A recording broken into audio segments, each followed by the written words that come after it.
where not just women are in danger, but all marginalized people, where being uniquely different right now might truly be considered a crime. It seems as though we had all slipped into a false sense of comfort, that justice would prevail and that good would win in the end. Well, good did not win this election, but good will win in the end. So what today means is that we are far from the end. Today marks the beginning of our story. The revolution starts here. The fight for the right to be free, to be who we are, to be equal. Let's march together through this darkness, and with each step, know that we are not afraid. That we are not alone. That we will not back down. That there is power in our unity, and that no opposing force stands a chance in the face of true solidarity.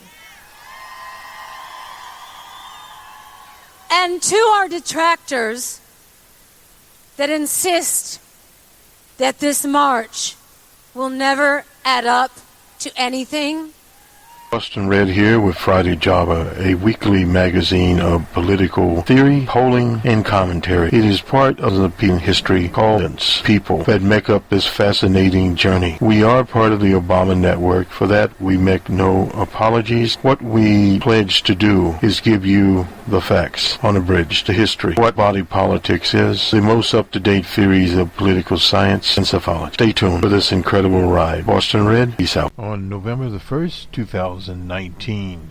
Friday Java, the first program for the month of November. We are moving through. We can think of November in terms of next year. It would be the 2020 elections. We have the people from the University of Virginia. Their Center of Politics is known as Sabato's Crystal Ball. We'll be looking at it, and the people at the Crystal Ball are looking at elections in Kentucky, Mississippi, Jersey, and Virginia. We'll be basically looking at Kentucky, Mississippi, and a little bit of Virginia. We'll see where that will be taking us. We also have an update on the Keystone XL pipeline and what is going on out in North Dakota. We'll look at the wildfires in California. There's an interesting little article here by Patty Davis. Patty Davis is the daughter of the late Ronald Reagan. Anyway, we'll look at it and what we have on our cutting board, so to speak. Our 2019 World Series special, we'll get it out this weekend, a little bit behind on it.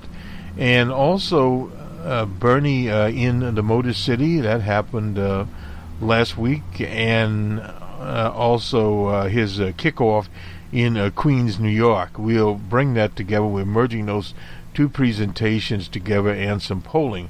We'll also have some polling today as we move around on Friday Jobber, and we'll look at Senator Harris's campaign here, and of course the historic win of the Washington Nationals. We congratulate them, 6-2 win in Game 7 in Houston, Texas.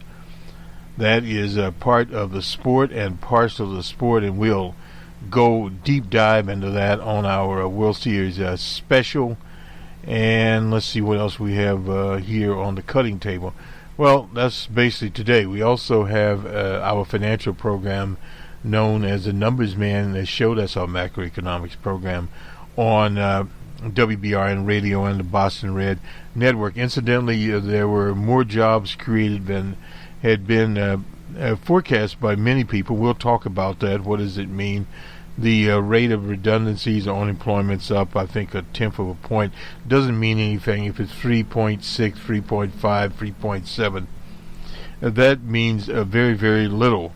The teacher strike in Chicago has now been settled. The teachers will be back in the classrooms there. They should be back there today. And the GM strike, of course, was also settled. And we'll look at those strikes on the week that was and what happened with those strikes. More strikes than have occurred in the U.S. in many, many years. The Chicago teachers strike, I believe, was only 11 days, but they got basically what they wanted. Reduced classroom size is very important there.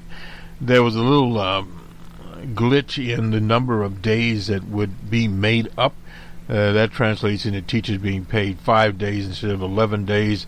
Well, that is out there. And also more support staff. Now there will be a medical person in each of the schools and also a social worker, and reduce class size. And under the progressive administration there in Chicago, Mayor Lightfoot, they need now to find the money to take care of those issues there. And while we're in this sort of little roundup here, DJ Trump has moved his domicile from New York to Florida. He'll be in Palm Beach. Now, let me explain something here. You can live in many places. You can live in as many places as you want. You can have only one domicile.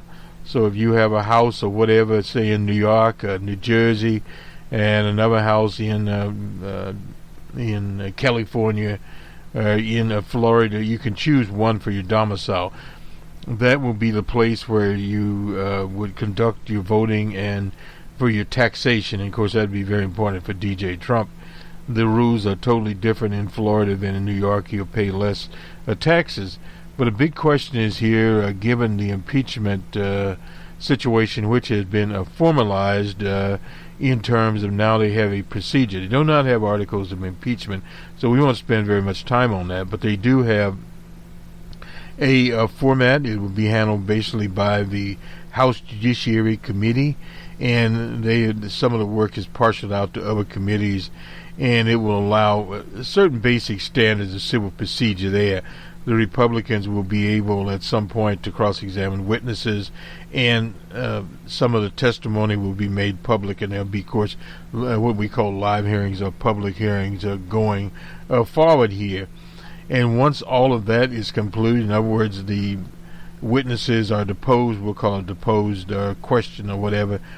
The reason they do it behind closed door, pretty much standard there, because they don't want the witnesses to collaborate, basically speaking, any more than they've already collaborated. So that testimony is there. They'll give all the testimony together, and the staff people, they will also be able to question people, as it has been in the past. They will highlight what issues are there in the procedure, and then they'll come out with some recommendations, of course, debate there, etc., and if need be, articles of impeachment. That is where that is going. We at this mic feel that some of that has been over amplified, we'll say. Back to Nate Silver's book, The Sound and the Noise. A lot of noise there, very little sound. Anyway, nonetheless, that has happened, part of American politics, where the public is basically not paying attention. We're getting into the holiday season. Incidentally, a belated happy Halloween to everyone. Tricks or treats. We'll see how many tricks and how many treats are out here. And some of that will be found out on Tuesday. Let's get very quickly to the crystal ball. And as we normally do, we pay homage to Heather, who was murdered by white supremacists in Charlottesville, Virginia. And this is a Boston Red and Jerry Pippin broadcast booth. The article here is normally Kyle Klondike Klondike is here, and J. Miles Coleman, who appears here more and more in the mix. The key points in nationalization points to Democratic edge in next week's Virginia state legislative race elections, a Republican advantage in Kentucky and Mississippi. Yet remains uncertainty in all of these key contests as local factors test the durability of larger partisan trends. One of the issues about nationalization of any political campaign that flies in the face of the O'Neill maxim. That was Thomas P. Tip O'Neill. He was at one time the Speaker of the House. He was from Boston. And his theory was all politics are local.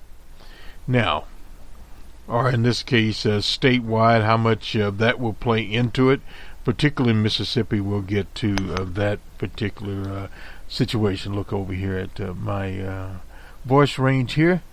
And some unrelated action here, 2 House races changing course. An unfortunate situation, and we'll echo it, what happened to Katie Hill out in California. She was forced to resign because of chauvinism and various other dirty little things in the body politic. And Connor Lamb, he's in Pennsylvania 17th. They moved the rating here. He was a fellow that won a race there against a right winger, and then he moved effectively to a different district and won a race also there. Now, in North Carolina, there is a state court action there ordered congressional remapping. So we'll look at that and some of these ratings here. California 25, that's Katie's former district. She resigned, incidentally, formally yesterday after voting for articles of impeachment. There was one Democrat, or two actually. Peterson of Minnesota voted no. It's meaningless there. Well, the only thing we'll see is next year, will that help or hurt Peterson, who is in a right-wing district there in the state of Minnesota. As Americans head to the polls next week, there are 3 major prizes at stake. Republicans currently control all 3 of these prizes: the governorship in Kentucky, that's Blevin there, and Mississippi, and the majority control of the General Assembly in Virginia, in the Commonwealth of Virginia. Composition of the State House of Delegates and the State Senate in the era of political nationalization that is bleeding down ballot even to state level races. The best bet in these 3 states would go with partisanship. That is, we are leaning our ratings to the gubernatorial race this is the crystal ball in the state of Kentucky and the Commonwealth of Kentucky, actually, and Mississippi remains lean Republican. We don't issue ratings for legislative chambers. Our sense is the Democrats in better position than Republicans to win both the Virginia House of Delegates and the Senate in Virginia. Now, this is a little bit historic there, but with a caveat, a warning. All these states have changed since 1976. There are more African Americans involved, what we euphemistically here call followers of O.J. Simpson, in all of these states. Now, in Mississippi, it has the most African Americans, but they are outvoted effectively there, and that has been happening for a very, very long time. Since apartheid, of course, African Americans could not exercise their rights to vote in Mississippi. So that is a trend. That is also a trend in many of those apartheid-type states. Now, with Kentucky has become markedly more Republican over the past 40 years. Trends that even before DJ Trump take over the Republican push, and many of its neighbors in greater Appalachia. Well, that has happened there. Economic development in Appalachia, and Appalachia goes into parts of Ohio, the area where the senator there is from, and also that leads into Kentucky and West Virginia. Anyway, going back to 11-year-old Confederacy to vote for Gerald Ford, that was in 1976 battle against Jimmy Carter. I hope Jimmy's doing better, recuperating from a fall. Anyway, was the last Democrat to win decisively in the South. Kentucky, of course, isn't technically part of the group. They are not. But Mississippi is obviously Mississippi would be. And 4 decades later, Virginia stands apart, this time as the only so-called southern state. It was where Davis had his capital there in Richmond. Or Lee had his, anyway. Voted for Hillary Clinton over D.J. Trump. The political direction of these three parts of the greater South show a region moving in different directions. Virginia, of course, by its larger cities there in Virginia, the change is coming precipitously in many affluent and, of course, highly educated suburban areas that used to vote Republican. They did because the Republican Party itself was a party of affluent people. At least that was Boston style. At the time, it was not a party of the working class. That came with the Southern strategy, and if you want to read about that, Mr. Phillips has an excellent book on the Southern strategy. That was Richard Nixon in 1968. Anyway, nonetheless, Virginia has moved towards Democrats in many ways, decoupling from its traditional political associations with the conservative South, realigning it with the what they call the Mid-Atlantic states here. Virginia, Delaware, that's the home state of Joe Biden. Maryland. One thing you have to understand that when you leave Philadelphia, you go into Delaware, you're going south, and also that's in Maryland. When you get out of Baltimore, you're in the south. And Jersey being right next door. Mississippi, which has the largest share of African American voters, they make that. Kentucky retains much of its Democratic leaning at the state level until recently. Democrats only lost control of the state House of Representatives in 2016, and Blevin, who is from Rhode Island, in 2015 became only the fourth Republican elected governor they had since the Great Depression, not the last Depression. And next week he will try to become the first Republican to be re-elected in Kentucky. His numbers are under the water. Republican governors only Kentucky governors only became eligible to run for second consecutive terms after 2092.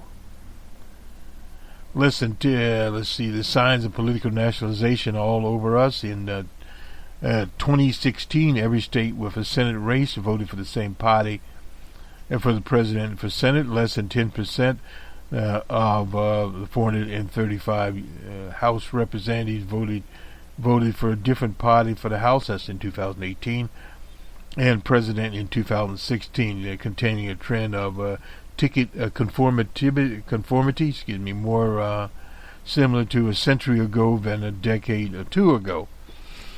So in other words, we're seeing some things, consolidation in this so-called industrial capitalist environment here. The 2018 midterm election featured a highly nationalized environment where Democrats made their gains in districts that voted for Hillary Clinton. In the 2016 presidential contest, or had voted only marginally for D.J. Trump. Republicans, meanwhile, unseated 3 of 5 Senate Democrats who held strong Trump states. Democrats picked up 7 state legislative chambers, all of which were in states that voted for Clinton. 6 of the 7 Democratic gubernatorial pickups came in states that either voted for Clinton or came very close to it. And one of the reasons for that is in presidential years, the turnouts normally are a little bit more elevated than in off years. In other words, the overall trend suggests a lesson for handicappers lean towards the direction to which the national partisanship points on the issue. There's a very compelling reason not to. Now, there are some exceptions to that. And Kentucky, Mississippi, and Virginia, we don't think the evidence to pick against partisanship is strong enough. That is why we are leaning the way we are leaning. Well, it's a safe bet. Suppose you can always have an upset. And let's head down here. We won't spend a lot of time on Old Dominion being Virginia, but a little bit of history here. During the governorship of Gilmore was a Republican, thus prior to Mark Warner. Mark Warner is a senator now. He was a governor in Virginia. He set a trend. Then Tom Kean, who was at one time going to be a vice presidential selection before Joe Biden for Barack Obama. And Terry McAuliffe was one of the associates of Bill Clinton. He was elected in 2013. And Rev Northam, of course, the recent governor now. The only Republican governor in the stretch was Bob McDonnell, old McDonnell. Of course, he ended up in the federal jail. Democrats have held the state senate for part of the past 2 decades. 20 years, a Democratic governor confronted by at least partially Republican legislature has been the most common alignment in recent years. And this is kind of a division of the state. Democrats trend the state's big metros, Northern Virginia, Greater Richmond, and Hampton Road, allowed Democrats to quite literally come within a coin flip. That was a 50-50 House of Delegates splits in 2017. Republicans won that one. And we won't go into Northam. Northam came up on, of course, this blackface scam, and then the Justin Fairfax. He's an African American. They had the sexual allegations against him, but he overcame it, and he's still there. Where he goes from here, nobody knows right now.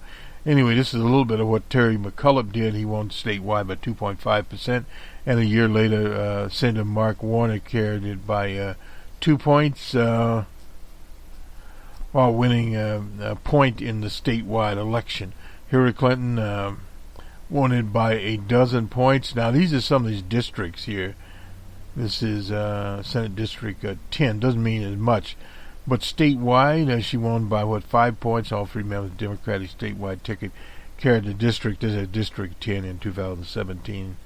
Anyway, we won't spend a lot of time on that. That's kind of people out of Virginia wouldn't not be that interested in what is going on in the state of Virginia. But some Republican areas like Virginia Beach there and some others, we won't really spend any time at all on them. We'll just zip right on down here. We'll go to Kentucky, a state that I work in. This is Blevin banks on the bluegrass Republicanism. That is also the home state of old man McConnell, the majority leader of the Senate. He is Matt Blevin as the least popular governor in the country, despite his lagging approval ratings. Barack Obama had relatively low computer ratings and was reelected president, and of course DJ Trump with the lowest of any president in modern times. Blevin finds himself locked in a competitive re-election with Andy Beshear. Beshear is the son of Steve Beshear, who was a very popular governor there in Kentucky, a Democrat. Blevin has ran into opposition in this red state, most notably from the Teachers Union. Teachers Union played a very, very important role in Kentucky, as it did in Oklahoma and Arizona, two of the states that are most known there. Republicans are trying to nationalize the race. They want to ride the coattails of DJ Trump as far as they can go. Blevin was in a primary with Goforth. Goforth cited the governor's combative style as his motivation for running largely a self-funded campaign. He took 39% of the vote, and Blevin held on with 52% of the vote, 12-vote margin there. A lot of this race are Republicans that are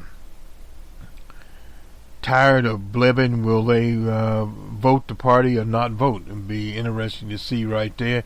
On Tuesday night, two of the most telling county state would be Elliott and Campbell, geographically both in the northern region of the state, but are trending in sharply different directions. Again, Elliott's trajectory has been emblematic of a broader trend in Appalachia. Now, this is Appalachia.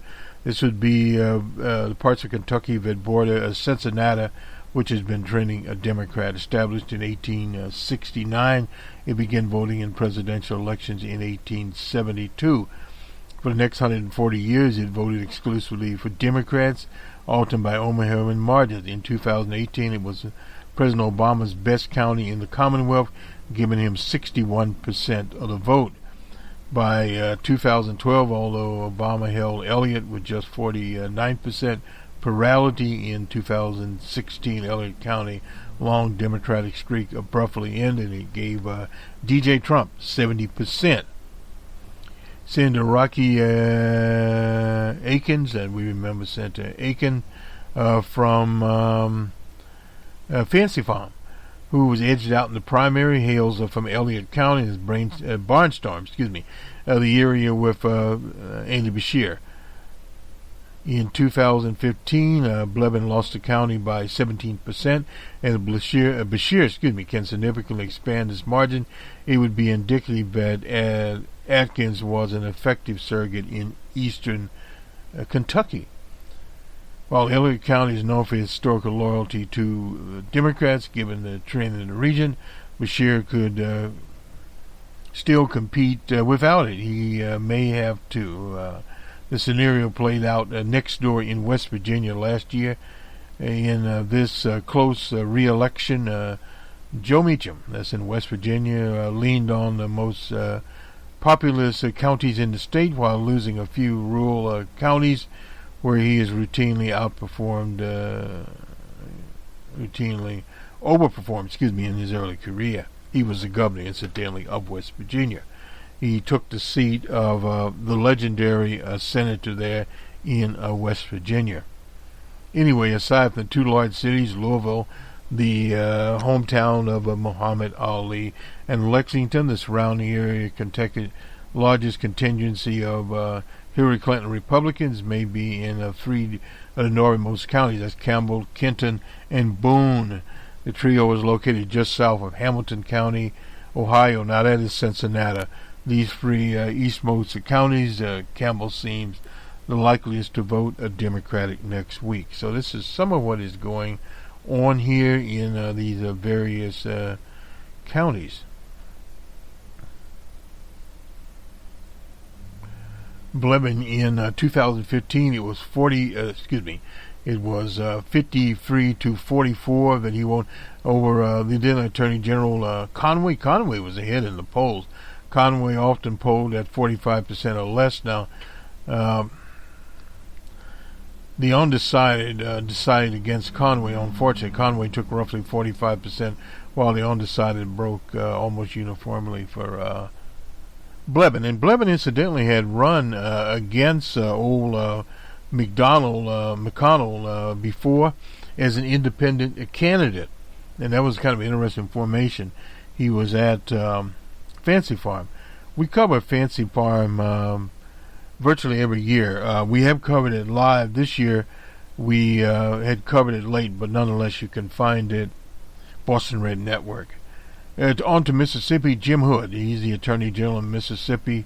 He's been elected statewide 4 times, and he's culturally conservative. He's anti-abortion, pro-gun, goes around with a dog, a gun, and a pickup truck. And he's taken on, it appears here, by the lieutenant governor named Tate Reeves, to call him the worst possible Republican candidate. While he's hardly a beloved figure in state politics, he's conservative Republican good standing without a major problem. That means he hadn't stolen anything. But in the old Magnolia state, Republicans would have been better positioned with somebody named the Chief Justice of the Supreme Court named Bill Waller. The reason is that Waller may have been better to counter Hood's appeal to the middle of the electorate by breaking with GOP orthodoxy and keyways. A major fissure between the two, between him and Reeves, was Waller backed a gas tank to pay for infrastructure improvement, which you have to do, as well as limited expansion of Medicaid, which was made possible under the Affordable Care Act, Obamacare. And Reeves, who beat Waller by 8 points in the runoff, is a more conservative Republican than Waller. If Hood beats Reeves, his positioning closer to the middle compared to Reeves. Downright conservatism, no doubt about that. And Hood would have to get 25% of the European vote. He will get 90+% of the followers of O.J. Simpson, African Americans in the state of Mississippi, and there has to be a lot of African Americans turn out there to win in Mississippi. Two other candidates, actually candidates running to legalize marijuana there. And there's some laws that the House votes to make a candidate a governor as a result of neither winning a majority statewide, as similar to the system used in Vermont, where in both 2010 2014 Democratic-controlled legislature elected Pete Shimlin governor there. Shimlin narrowly won more votes than his opponent, but finished short of 50%. So in other words, it can be thrown to the legislature. Of course, you know what that means. Hood is from Houston, which is relatively close to Tupelo. That's where that's the hometown of Elvis Presley. This was the area at one time a rich source of Democratic votes. Jimmy Carter carried the entire northeastern corner of the state in both 2017 and even in 2018. But Democrats have generally struggled mightily there recently. Trump carried, this is Mississippi 1, which includes Tupelo, Houston, and northeast Mississippi, generally more by 65 to 32, up from Romney. Romney got it at 62 to 37. But again, that was Hillary Clinton there.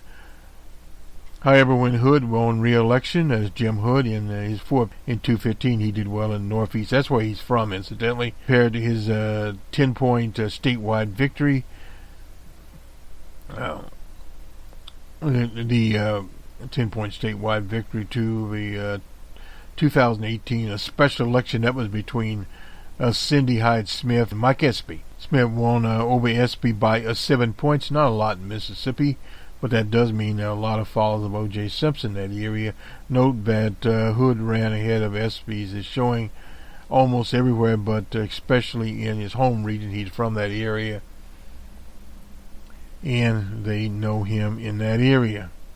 Overall, of the three underdogs there, Republicans in Virginia, Beshear in Kentucky, and Hood in Mississippi. Hood's win would surprise most people. It would probably surprise Hood too, but it is possible. A lot of this will depend on turnout. If old DJ Trump is able to get down there and bring a large turnout of Republicans, that will cause Hood headaches in Mississippi, no doubt about it. I won't do Jersey because we're running out of time. Let me do Patty Davis, and hopefully we'll do Patty Davis.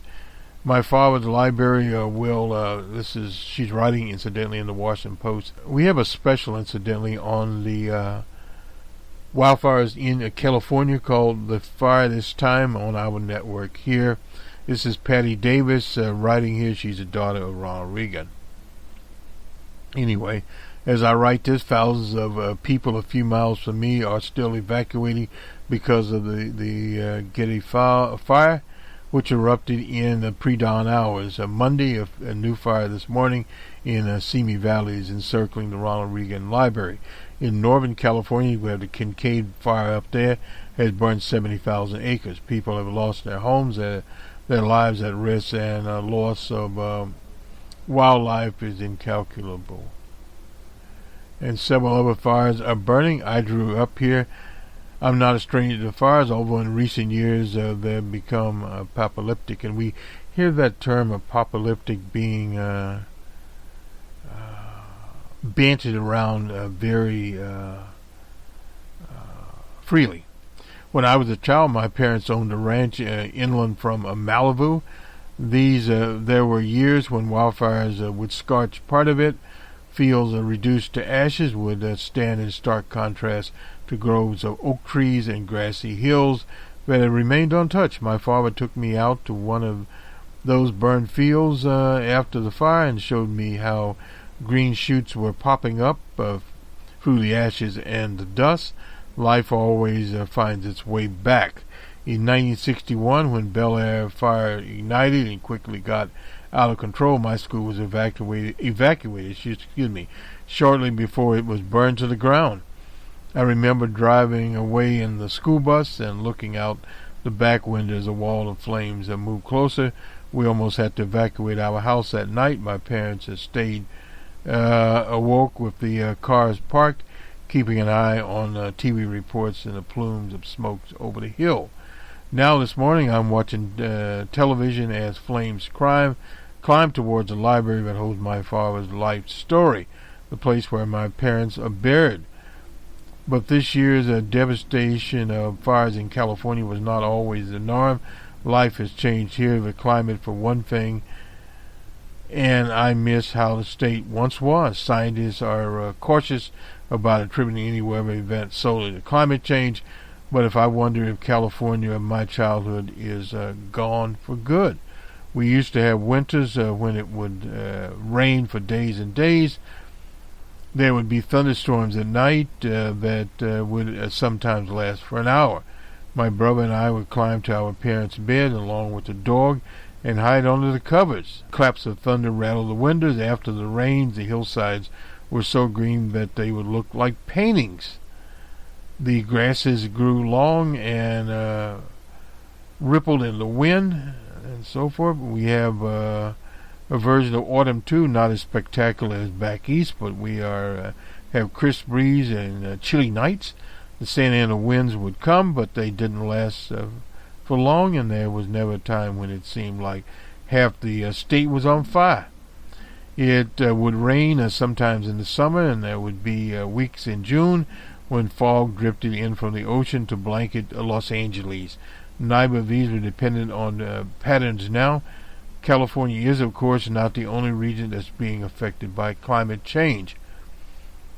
But this is one I'm thinking about, and because it's my home and it's on fire. When Trump took office, we were already running out of time to save the earth. He has not stalled any further efforts. He has reversed the progress that was made, proving that his cruelty is not just limited to human beings. It's spread out to the entire planet. He calls climate change a hoax. He has even called it bull. He has made absurd comments about ranking forces to prevent fires and making it a point to boycott any global meetings on climate change. He is dangerous on so many fronts, but it's important that we look at the damage he poses to this fragile blue ball we call Earth. Trump is only part of the story. Generations of neglect and greed have altered the balance of our planet. Set forth on a path to the future that's frightening. I am one of millions of people gazes over the landscape of their home state and over what landscape has turned into. Grieve. And what has been lost, whether from floods or hurricanes or fires, we are left staring at the damage inflicted by our past lack of concern for protecting the earth. As of now, the building that holds my father's legacy are untouched, but we all have a legacy in this life. Putting America on a path of trying to save this earth would be a good one, and one for all of us to aspire to. Electing a leader who sees this as his or her legacy is more important than ever. Patty Davis. And Patty Davis does quite a bit of work. Another article she has: people trying to steal my father's identity. It will never work. And this is good to hear from Patty Davis. I'll move on because my time is moving on from me. Let me go to some of the polling very quickly here, and we'll relegate some of what we would have relegated to the week that was. Let me just look here. Marina fire in Ventura County explodes to 5,000 acres. This is from the Los Angeles Times, threatening Somas Sachico, wherever that is. I'll get Katie Hill tomorrow, but we'll just start out it was her last day. I'm leaving because of a misogynistic culture that has gleefully consumed my naked pictures. And that says it all. Very sad that that's happened to this young woman. And we'll go into that tomorrow. Let's quickly go to some channel. There are a number of polls here. What we don't get today, we'll go over because we have Franklin Marshall for Pennsylvania. Franklin Marshall poll is a Democratic Pennsylvania primary here. They have Joe Lunchbox Biden up by 12 at 30 and Liz Warren 18. Bernie Sanders, excuse me, Bernie Sanders at 12. The little Pete from South Bend at 8. Bennett at 2. And Tulsi Gabbard, she's at 2 also in this poll. Senator Booker at 1. Approval ratings here from Reuters for DJ Trump 41. And wrong direction, right direction, or wrong track is up by 25. This is on Thursday. And I don't think we have given the USA Suffolk poll here, but we'll deep dive tomorrow. This is the Democratic presidential race. Biden's up by 9, and then comes Liz Warren at 17, Bernie Sanders at 13, Buttigieg at 10, and Kamala Harris at 3. And actually, Tulsi Gabbard is up at 4% in this poll. This is USA Suffolk poll here. And Amy Klobuchar at 2, Senator Booker also at 2. And the YouGov poll. This is a massive internet poll here. Very close race here between Warren and Biden. Biden has 27, Warren has 23, a little bit out of the margin here. Bernie at 14. Little Pete drops to 7, Harris at 4, and Tracy Gabbard at 2. Beto O'Rourke at 4 in this poll. Beto's doing actually better in this poll. And Amy Klobuchar at 2%. And some more approval rating. This was on Wednesday. Politico at 43. YouGov has old DJ. This is DJ Trump at 45. And the USA Today poll, I'm not sure what's wrong. They had it at 46.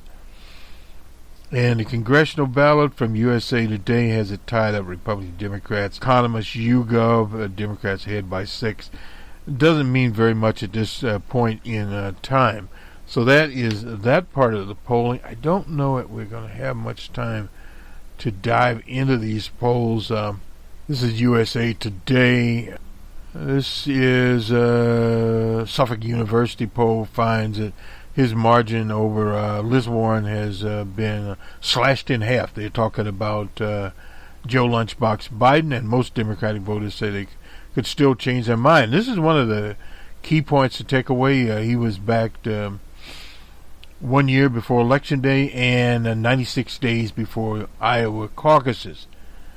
26% of the people and caucus voters had Biden. Warren is second at 17%, followed by Bernie at 13, and this Buttigieg, what has he got him at 10% there. Biden lead over Warren is now 9. Was 18 points in the last USA poll. That was taken in August. His standing has fallen by 6 points. What various people said, we won't follow into that. I am on the side and supporting Pacific Canada right now because I'm not looking for the issue differential. I want somebody best equipped to take on DJ Trump. That is from somebody named 4. Is a tech CEO in South Pasadena, California. So in an unnamed Democrat matchup with DJ Trump, Trump leads by 41 to 39 with 10% supporting a third-party candidate. Another 10% are undecided. So that's pretty much up in the air right there with this particular poll. Despite impeachment, what they call a cloud of impeachment, not very much a cloud of impeachment, overall, the survey predicted by, it seemed very, very high here, by 50 to 40, the president would in the end claim a second term.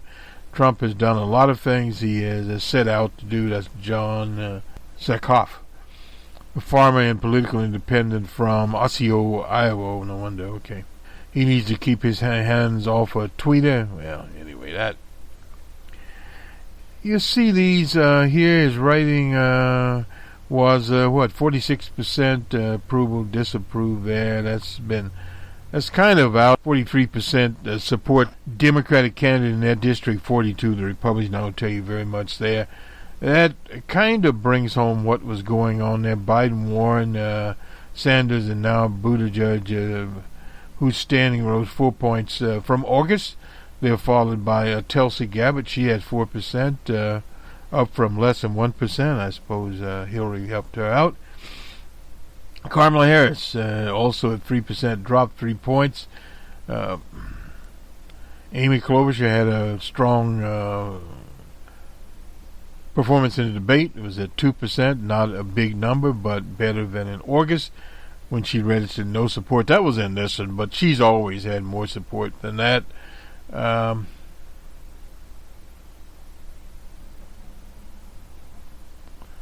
So they get more candidates in here. Some people even looked at Michelle Obama, 7%. Yeah, well, Michelle Obama is not running. Republicans, though, however, have state after state. I think Minnesota was the latest one, not to include any of the people on the ballot that are running. Be aware, the Commonwealth, Stanford, and Joe Walsh won't get on the ballot in those Republican states.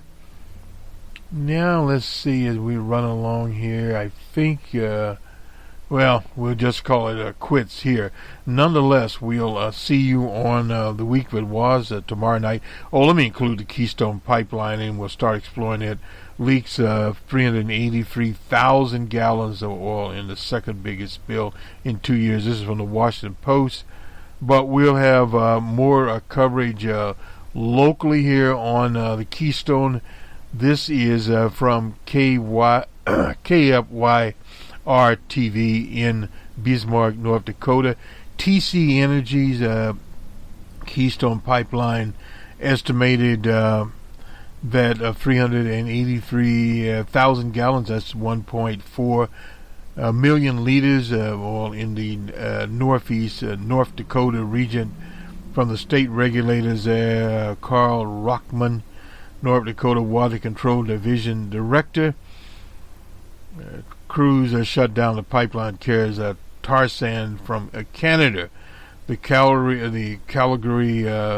Alberta-based company. It used to be Trans-Canada. They changed their name. Said in a statement that the leak affected 22,500 square feet.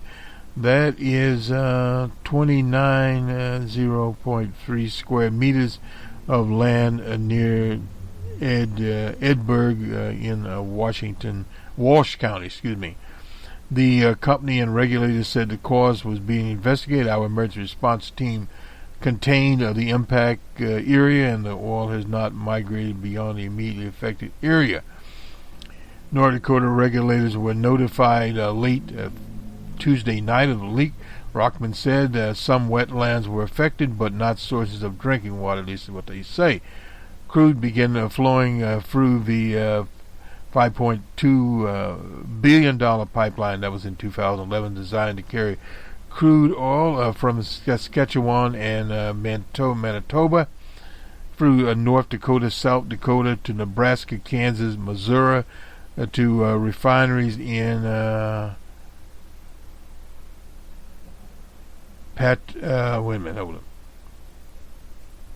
Patagonia, Illinois, and on to Cushing, Oklahoma. It carries 23 million gallons a day. The spill and shutdown comes as the company is seeking to build an $8 billion Keystone pipeline that would carry tar sand from Alberta, Canada to refineries in Texas. The proposed Keystone XL pipeline has drawn opposition from people who fear it will harm the environment. They doubt this is a Keystone XL. The Trump administration issued a permit in 2017 after it had been rejected by the Obama administration, together with a massive Keystone. Now, this is a Keystone and the Keystone XL. Usually when I see the word Keystone, I think of XL1, is about 5 times the length of the Trans-Alaskan pipeline. So that gives you a little bit of what's going on. This is a very good article. The original Keystone had experienced problems with spills in the past, including one in 2011, and more than 14,000 gallons. That is 53,000 liters of oil in southeast North Dakota near the South Dakota border. In 2017, the pipeline in an estimated 407,000 gallons, that's 1.5 million liters of oil onto farmland in northeast South Dakota in a rural area near the North Dakota border. The company had originally put the spill at 210,000 gallons, or 795 liters. They lied. Federal regulators said at the time Keystone leak was the 7th largest onshore oil or petroleum product spill since 2010.